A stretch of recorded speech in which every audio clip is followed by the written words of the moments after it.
বিসমিল্লাহির রহমানির রহিম। আসসালামু আলাইকুম বন্ধুরা, কেমন আছো সবাই? RS কিচেনে সবাইকে স্বাগতম। প্রতিদিনের মতো আজকেও নতুন আরেকটি রেসিপি নিয়ে হাজির হয়ে গেলাম। আজকের রেসিপি বড় পুঁটি মাছ দিয়ে সবজি। তো আমার এই রেসিপিটা তোমাদের কার কার ভালো লাগলো? যদি ভালো লেগে থাকে অবশ্যই আমার চ্যানেলটিতে একটি লাইক করে যেও। চলো মূল রেসিপিটা শুরু করা যাক।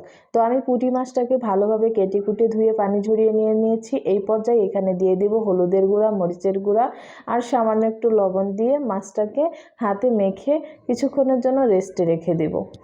তো বন্ধুরা দেখো, আমার কিন্তু মাছটা মাখানো হয়ে গেছে। এক পর্যায়ে এখানে সাইড করে রেখে দেব। এখন আমি চুলাতে কড়াই বসিয়ে দিয়েছি। কড়াইটা গরম হয়ে গেলে এখানে দিয়ে দেবো রান্নার রেগুলার তেল। তেলটাকে দিয়ে কড়াইতে এইভাবে চড়িয়ে দেব। চড়িয়ে দেওয়া হয়ে গেলে এই পর্যায়ে মাছগুলোকে এক এক করে ভেজে নেব। তো দেখো, আমি কিন্তু এইখানে এক এক করে মাছগুলো সব কয়টা মাছই উল্টিয়ে পাল্টিয়ে ভেজে একটি বাটিতে উঠিয়ে নিয়েছি।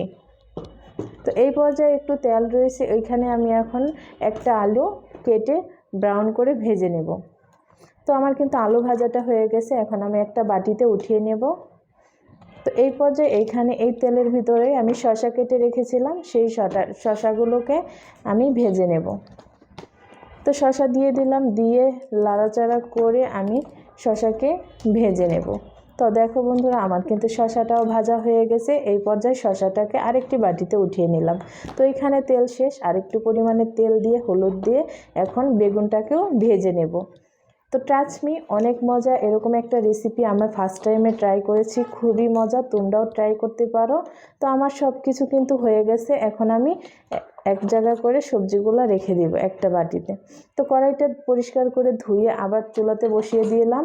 তো এখানে তো কড়াইটা গরম হয়ে গেলে দিয়ে দিলাম রান্নার রেগুলার তেল আর দিয়ে দিলাম পেঁয়াজ কুচি। পেঁয়াজটাকে লাড়াচাড়া করে ব্রাউন করে নেব।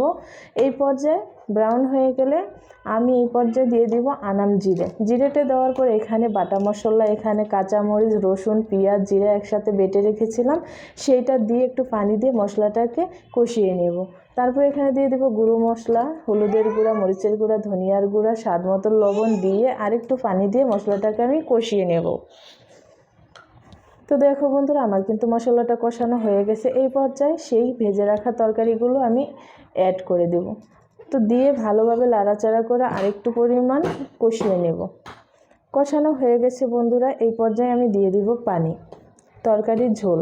তো ঝোলটা আমি আমার পরিমাণ অনুযায়ী দিয়ে দিলাম, যেহেতু এগুলো সবই ভাজা। 50% সেদ্ধ আছে আর 50% সেদ্ধ, অল্প একটু ঝোল দিলেই হয়ে যাবে। তো দিয়ে ঢাকনা দিয়ে ঢেকে রান্না করে নেব কিছুক্ষণ।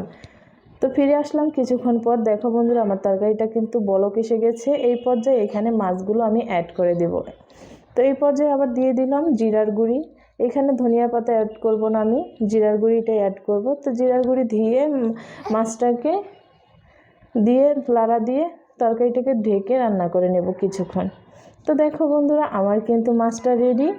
তরকারিটা কিন্তু আমি ঝোলটাকে শুকিয়ে ফেলেছি, ঝোল রাখিনি। তো একটা বাটিতে পরিবেশন করে তোমাদেরকে দেখিয়ে দিচ্ছি। তো বন্ধুরা দেখো, আমার এই রেসিপিটি তোমাদের কেমন লাগলো আর কতটা সুন্দর আর কতটা লোভনীয় হয়েছে দেখেই বুঝতে পারছো।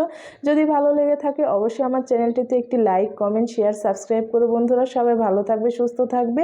আল্লাহ হাফিজ।